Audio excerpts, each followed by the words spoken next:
我想创立的是一个政党，是因为我觉得我不想只是在线上小打小闹，我也不想把它做成一个什么兴趣爱好，好像是一种你日常工作累了，心理压力大，我想过来解解压，骂骂男骂骂驴什么的。我想要真正的把它做成一个政治上的事情，因为它本身女权 feminism 它本身就是一个政治概念，而激进女权它又是一个政治概念，只是因为中国它确实没有一个搞政治的土壤，我是想要把它做成一个政治上的东西。它并不是像韩国的女党那样子，比如说我正正当当的成立一个上电视要竞选拉选票，我并不是想做这种事情，因为我们即将面临的并不是一个和平的年代。韩国女党给我们的教训是什么呢？就是它确实是得不到很大范围的支持的，尤其是当基女，当你没有办法包容男同、包容驴、包容那些跨的时候，其实你是被这个社会的主流的声音所阻碍甚至伤害的。所以说你其实没有办法竞选上去，那是一个正常的情况，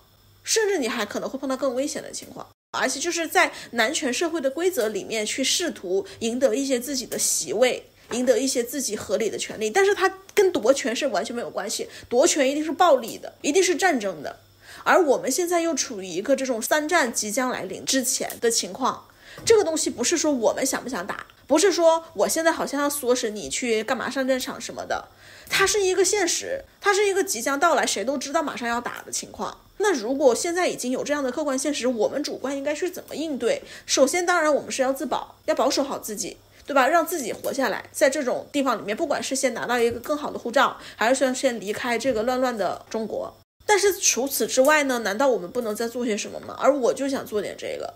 我想做的并不是说成立一个比如说某一个地方的政党，然后去拉选民上台像政客那样子许诺一些事情，然后说我要怎么样改革。我认为不是，我认为女权不是改革，女权是彻彻底底的革命，是颠覆，而且是会影响到绝大多数人的既有利益的。它是没有办法通过一个和平协商和平上台的形式，它必须是通过一场战争，而且一定是一场世界的大战，也就是要死好几千万甚至上亿的人。这个世界已经变得不堪了，但是这个时候我们不能再让女人来修修补补了。真的，我说的不是一个女人她有没有幸福的嫁到老公缩到好屌的事情，我说的是在整一个社会环境下，比如说一战二战，很多女人在背后修修补补，她们照顾那些快死了的男人，她们发明各种各样的医术，她们甚至发明各种各样的武器重建，然后不断的生小孩，让本来已经少了几千万人的地方又重新变得多了几个亿，这才是我说的修修补补。我们不能让女人在那个时候就拿到一点蝇头小利，然后继续让男人上去。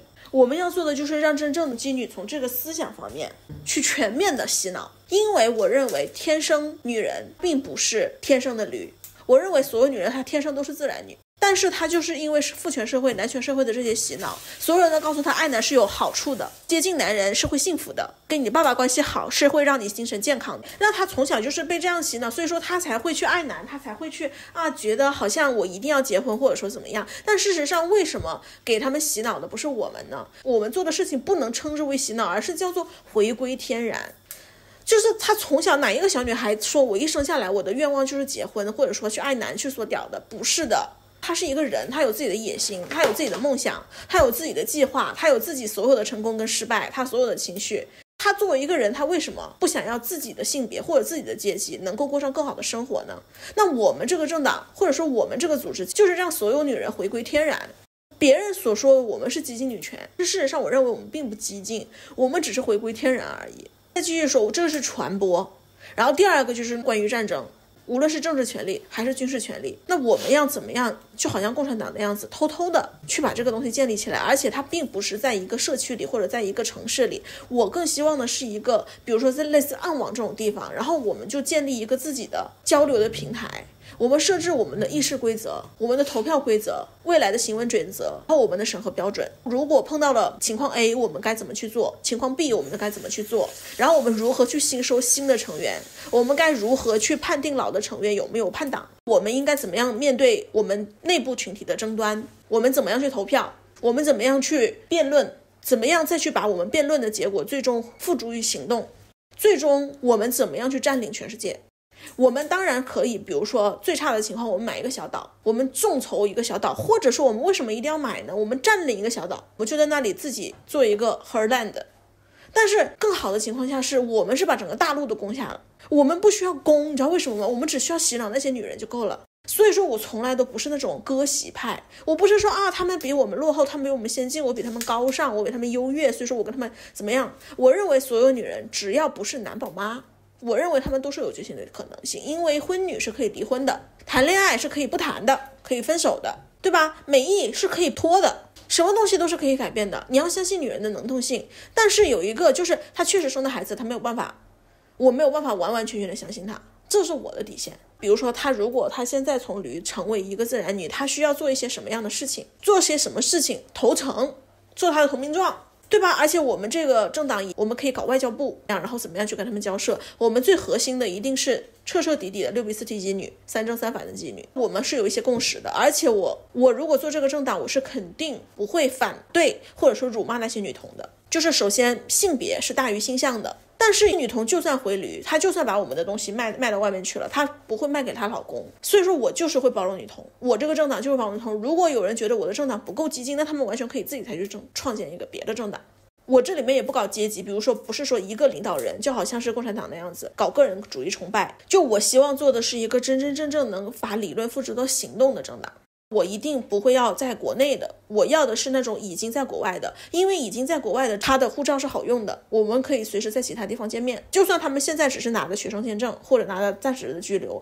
但是5年后10年后，我们这是一个几十年甚至上百年的计划，未来我们是可以在其他地方见面的，因为我们的目标肯定是拿到当地的护照或者永居，但至少我们是可以自由迁徙的。如果说是核心的，比如说像长老会，那我认为还是需要年纪大一些，社会经历丰富。一方面他有一个外面面对男权社会的这种铁血铁腕的果断的精明的特质，与此同时呢，他也必须人品过关，他绝对不会背刺我们内部的姐妹，他的人格是稳定的，他不会成为我们从内部摧毁的一个炸弹。所有的东西我们都是可以去协商的，我们的所有的攻击性都是留给外面的人的。而且因为我刚刚说过了，我们是一个战时的组织，我们是一个夺权的在战争时候萌发出来的这种组织，我们一定不会通过和平协商跟男人谈让他们分权的形式，我们要的就是做的是清理这些人口。3战之后他们自动会清理很多，但是你知道吗，夺权是需要用暴力的手段去展示你的实力的。但是有一点很重要，就是因为如果你不把这些女人让他们想好，你把他们的老公跟他们的男宝，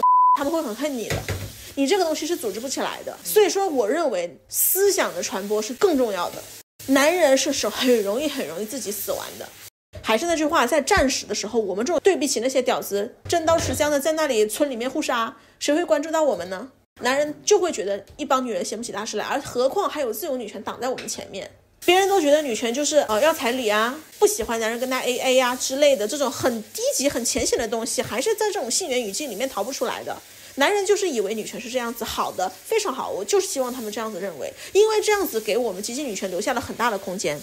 其实外国有激进女权，而他们的自由女权就是他们认为男人也是父权的受害者啊，就他们也觉得就是男人也是有权利脆弱，或者是男人有权利穿裙子之类的。总之他们的女权就是保护男人以及保护女人爱男的权利，但是我们要做的绝对不是这个。所以说就让他们在前面搞嘛，他们就做男人眼中的好女权或者坏女权都无所谓，我们要做的是男人眼里隐形的女权，然后让他们不注意的时候让他们全部。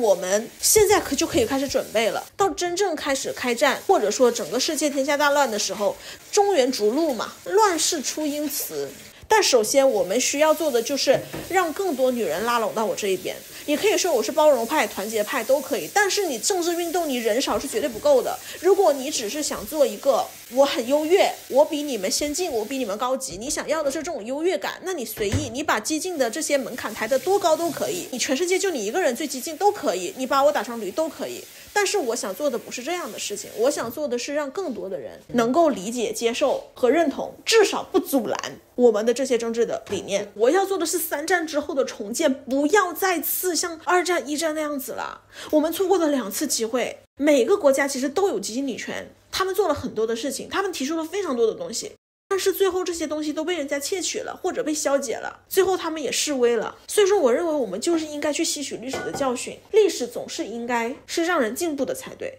就算它本身是退步的，但是我们作为在其中的人应该是进步的。我们应该的是去吸取之前的教训，我们应该把这件事情做得更好，我们不能再让男权抬头了。他们现在面临着灭亡，但是如果没有女人给他们一直续命的话，他们本身也蹦跶不了多久了。现在在和平的年代，我们就是要做的是教育洗脑，而在真正的战时，我们应该做的是连结。我们要的是重建，不要再修修补补那些男权的东西了。我们要确保更多的女人能够是我们这一边的，我们不要要那种虚伪的什么我最激进的这种幻觉。女权不是你搞优越感的工具，女权是实实在在的政治运动，是要出人命的。所以说这就是我的今天的想法 over。